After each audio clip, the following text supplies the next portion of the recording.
જૂનાગઢ ભાજપનો એક એવો ચહેરો જે સતત ચર્ચા અને વિવાદોનું કેન્દ્રમાં હોય છે અને એ છે જવાહર ચાવડા।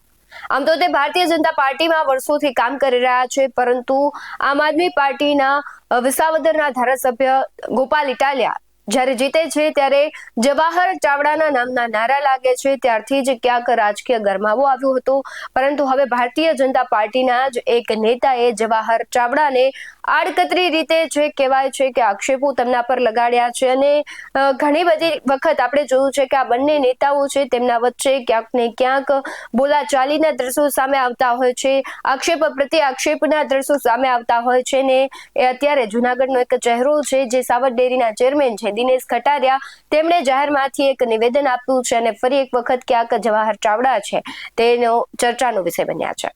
નમસ્કાર, BS9 TV ન્યૂઝમાં આપની સાથે હું ભગવતી વિશાવડિયા। જૂનાગઢના રાજકારણમાં અત્યારે ફરી એક વખત કહેવાય છે વિવાદનું બળગું ફૂંકાયું છે।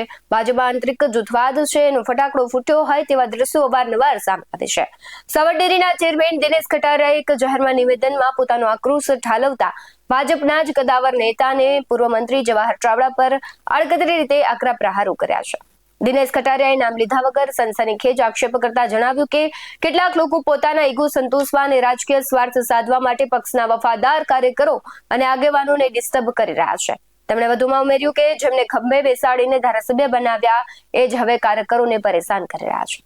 ગાંધીનગરમાં તેઓની જે હજૂરી કરવાના હોવાના આક્ષેપો પણ લાગી રહ્યા છે, કટાક્ષ પણ કર્યા છે, સ્થાનિક આગેવાનોના કામમાં દખલગીરીનો પણ આક્ષેપ કર્યો છે। સાથે જ જૂનાગઢ ભાજપમાં જૂના અને નવા કાર્યકરો વચ્ચેની લડાઈ હવે ખુલ્લેઆમ સામે આવી છે। આની પહેલા પણ ઘણી વખત આવા દ્રશ્યો જોયા હતા।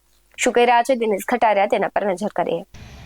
મારા પછીના વક્તાઓ ઘણું બધું માર્ગદર્શન આપવાના છે જેના ભાગમાં આવશે, પણ મિત્રો આજે 3 કાર્યક્રમો અને 3 જે નક્કી કરવામાં આવ્યા અને 3 એક સાથે એટલે ત્રિવેણી કાર્યક્રમ જ્યારે કરવામાં આવ્યો અને એને સફળ બનાવવા માટે આપ સૌ જ્યારે ઉપસ્થિત રહ્યા ત્યારે ફરીથી આપ સૌનું સ્વાગત કરું છું। વાત રહી આગામી ચૂંટણીઓની, તો ચૂંટણી વિશે બે વાત કરીને પછી મારી વાતને હું પૂરી કરીશ કે આગામી જિલ્લા તાલુકા પંચાયતની 16-17 તારીખે બધાની મુદત પૂરી થાય અને આગામી જિલ્લા અને તાલુકા પંચાયતનું એપ્રિલ મે ની અંદર ગમે ત્યારે એટલે મુદત પૂરી થયા પછીથી ગમે ત્યારે એનું ઇલેક્શન આવવાનું છે, એમાં કોઈ શંકાને સ્થાન નથી। એના માટે થઈને આપણો એક એક કાર્યકર્તા સજ્જ છે અને સજ્જ હોવો જોઈએ, એના માટેની આ જિલ્લામાંથી માર્ગદર્શન મળવાનું છે। સાથે સાથે મારે વિશેષ અભિનંદન એ પણ આપવાના છે કે શરૂઆતની અંદર 1-2 મહિના ની અંદર જે ખોટી અફવાઓ આવી કે જૂનાગઢમાંથી અનેક કાર્યકર્તાઓ આમ આદમી પાર્ટીમાં અનેક કાર્યકર્તા આમ તેમ જવાના છે, આમ ભળવાના છે, તેમ કરવાના છે, ત્યારે મિત્રો મારે અહીંયા બેઠેલા તમામ આગેવાનો અને સામેના બેઠેલા કાર્યકર્તાઓને મારે લાખ અભિનંદન આપવા છે કે ભારતીય જનતા પક્ષના એક પણ કાર્યકર્તાએ અન્ય કોઈ પણ પાર્ટીનો ખેસ ડોકમાં પહેરવા માટેનો પણ સુધા વિચાર ન કર્યો, બદલ લાખ અભિનંદન। મિત્રો, નાના મોટા પ્રશ્નો પાર્ટીમાં પરિવારમાં રહેવાના છે, કોઈ પાર્ટીમાં હોય કોઈ પરિવારમાં હોય તો નાના મોટી બાબતો રહેવાની છે, નાના મોટા પ્રશ્નો રહેવાના છે। આ તો આવડી મોટી વિશ્વ ફલક ઉપરની પાર્ટી છે જેનામાં વિશ્વમાં જેમનું નામ છે, આવડી પાર્ટીની અંદર મિત્રો નાના મોટા કોઈ પ્રશ્ન હશે, કોઈ કામ થયા હશે, કોઈ નહીં થયા હોય, કોઈ 2 કામ થશે 2 નહીં થાય, પણ આખરે તો સૌએ સાથે મળીને લોકોની સેવા કરવાની છે, સેવાડાના માનવીની સેવા કરવાની છે, ત્યારે ભારતીય જનતા પક્ષના હાથ મજબૂત આપણે સૌએ કરવાના છે। અને મારે તમને ઘણી બધી વાતો એવી કરવાની છે કે જે લોકોએ પાર્ટીની અંદર રહ્યા પછી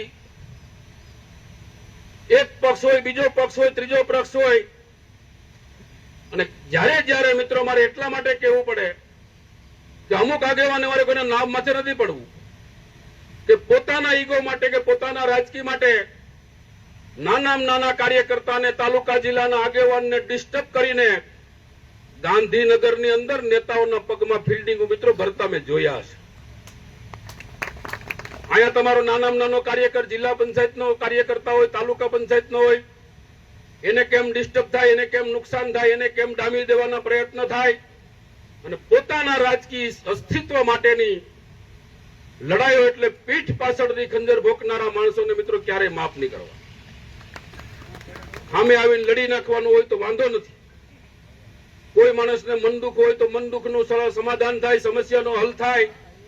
પણ એક પાર્ટીમાં એક પરિવારની અંદર હોય તો આપણોનો હલ થઈ શકે.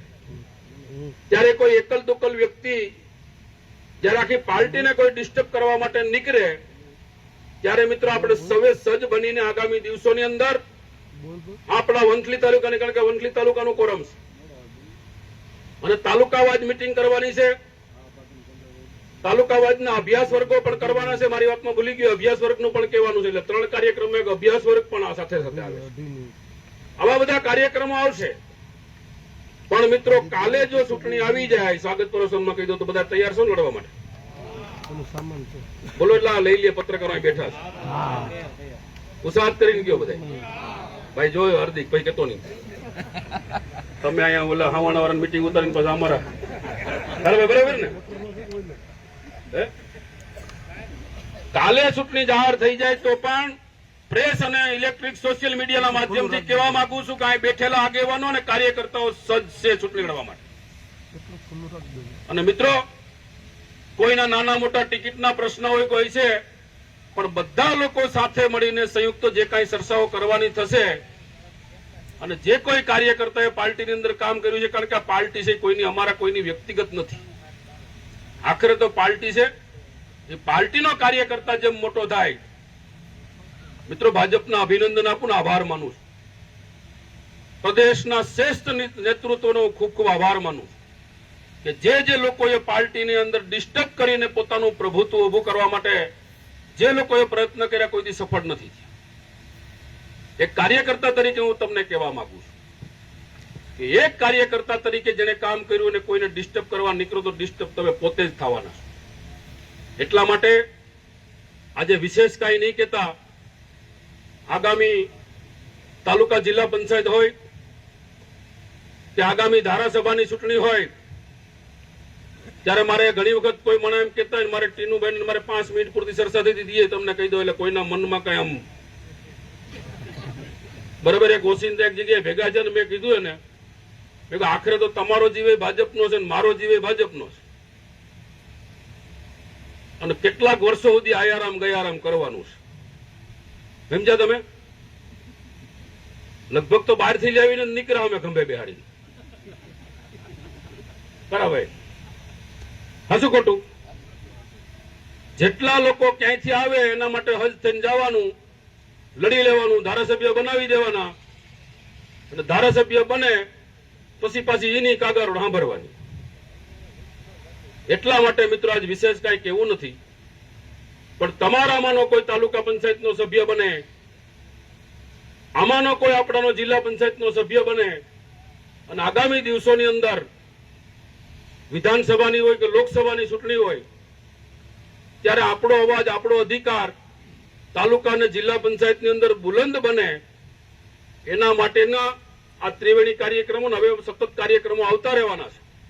એટલા માટે આ ભારતીય જનતા પક્ષ એવો છે કે હું નહીં પણ તું, જ્યારે કોઈ વ્યક્તિ તરીકે કોઈ પાર્ટીને દબાવવા નીકળે અને પાર્ટી માટે એવું કરે ત્યારે પાર્ટીએ મિત્રો એવું કીધું છે કે અમારો કાર્યકર્તા પહેલા, આગેવાન પછી. ઘણા લોકો ગાંધીનગરમાં આમંત્રણ દેવા જાય, ગાંધીનગરની અંદર મિનિસ્ટરોના ઘરે જાય, સંગઠનના પ્રમુખને સંગઠનથી માંડી નાખી ટીમને મળે કે અમારે અહીંયા આવો, પણ પેલો અભિપ્રાય જિલ્લા સંગઠનનો, તાલુકા સંગઠનનો લેવાતો હોય છે. એવી જો કોઈ પાર્ટી હોય તો ભારતીય જનતા પક્ષ એક જ છે. અમે પણ કોઈ કાર્યકર્તાને અહીંયા જતા હોય તો પેલા પૂછીએ કે ભાઈ ક્યાં જેવું છે કે નહીં. એમ જિલ્લાની અંદર પણ કઈ કાર્યક્રમ હોય તો જિલ્લાને અને પ્રદેશને પૂછે છે કે આને પાર્ટીને ખંજર ભોંકવામાં કઈ ખામી રાખી કે નહીં. અહીંથી કાર્યકર્તા સંગઠન કે રાખી નથી અને તક નથી છોડી તો રહેવા દો નહીં. સમજી ગયા ને તમે? એટલે ભાજપનો કાર્યકર્તા ભારતીય જનતા પક્ષમાં કમિટમેન્ટ આગેવાનોની મિત્રો હંમેશાના માટે કિંમત થવાની છે, એમાં કોઈ શંકા ને સ્થાન નથી. આ બધા અહીંયા બેઠેલા ટેજ ઉપર અને તમે બધા આ ભાજપ વંથલીનું એટલે ભાજપ કોણ? વંથલીનું ભાજપ એટલે કોણ? આપણે બધા આ કાર્યકરો ને. આટલા કાર્યકર્તાઓ જો દિલથી ચૂંટણી લડવા નીકળે તો એકે ઉમેદવાર હારે ખરો? હારી જાય કે હારે કરો? એક મને કયો. ન હારે ને. જ્યાં જ્યાં મિત્રો આપણા પોતાના લોકો પોતાના ઓલામાં કઈ કરવું હોય કે કઈ થાય અને પછી બીજે લંગરિયા નાખવા જવા એના કરતા બીજા ત્રીજાને અંદરો અંદર હશે તો હું મારું નહીં માને તો હું ભાઈને કહી, ત્રિવેદી સાહેબને, ત્રિવેદીભાઈનું નહીં માને તો ટીનુભાઈને કહેવું, ગાંડુભાઈને કહેવું, કારાભાઈને કહેવું, ભીખુભાઈને કહેવું. કોકને કોક તો કેવા થાય કે નહીં. એટલા માટે મિત્રો વિશેષ કઈ નહીં કહેતા. ફરીથી આપ સૌનું હૃદયથી સ્વાગત કરી મારી વાતને પૂરી કરું છું. ભારત માતા કી જય, વંદે માતરમ, જય જય ગરવી ગુજરાત. દિનેશ કટારિયાની આ હૈયા વરાળ આગામી સમયમાં જૂનાગઢ ભાજપના સમીકરણો બદલી શકે છે. શું જવાહર ચાવડા પ્રહારોનો વળતો જવાબ આપશે કે પછી પ્રદેશ નેતાગીરી આ મામલે મધ્યસ્થી કરશે તે જોવું રહ્યું. તમારું શું માનવું છે કમેન્ટમાં જરૂરથી જણાવજો. બાકી આવા જ વધુ અહેવાલો સાથે ફરી મળતા રહીશું. તમે અમારી યુટ્યુબ ચેનલને સબસ્ક્રાઇબ કરવાનું, અમને ફેસબુક અને ઇન્સ્ટાગ્રામ પર ફોલો કરવાનું ભૂલશો નહીં. બાકી અવનવી અપડેટ્સ મેળવવા માટે આપ જોતા રહો BS9 ન્યૂઝ. નમસ્કાર.